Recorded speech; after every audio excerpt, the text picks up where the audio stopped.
EBITDA, earnings before interest, taxes, depreciation, and amortization, is a number that's used quite often to get to a valuation number for a company, because it's an approximation of a cash flow number.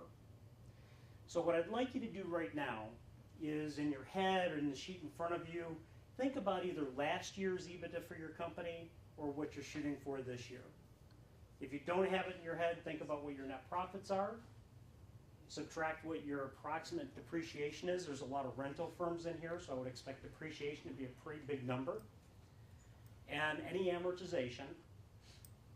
And if you know the taxes and interest off the top of your head.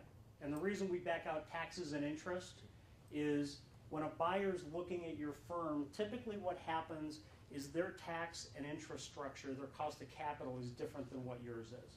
So it kind of normalizes for that. So now you got that number in your head. I'd like you to set that and multiply it by 3. And I want you to use that as a starting number for the value of your company. Now, how many of you is that number drastically larger than you expected? I didn't expect to see any hands up.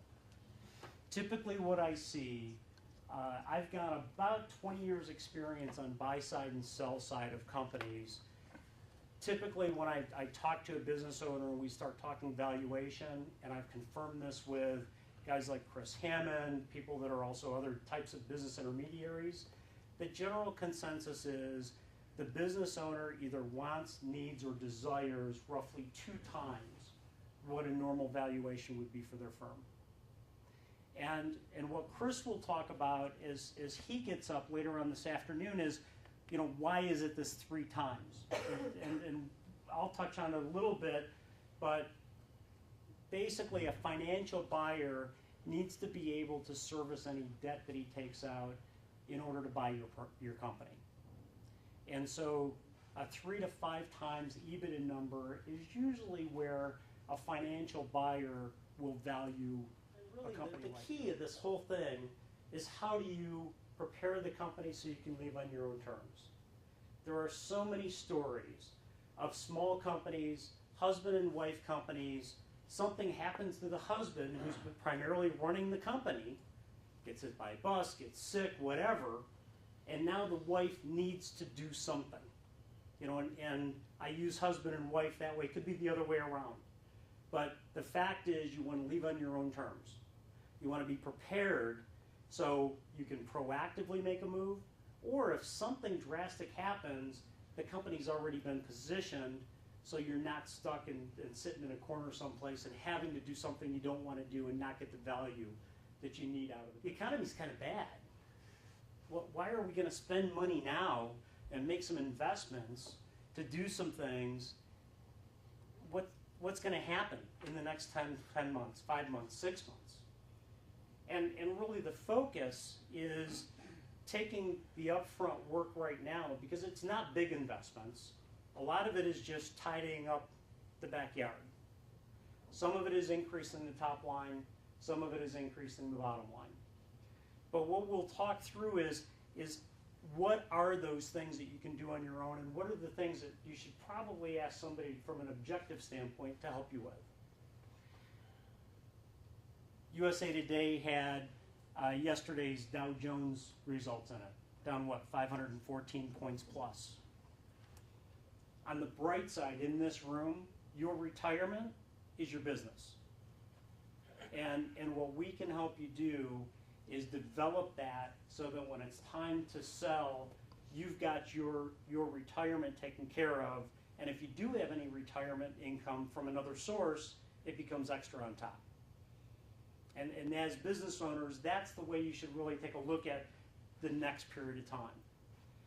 I've been successful with companies as little as 12 months, 18 months, to put them in a position to make it much more attractive for an outside buyer.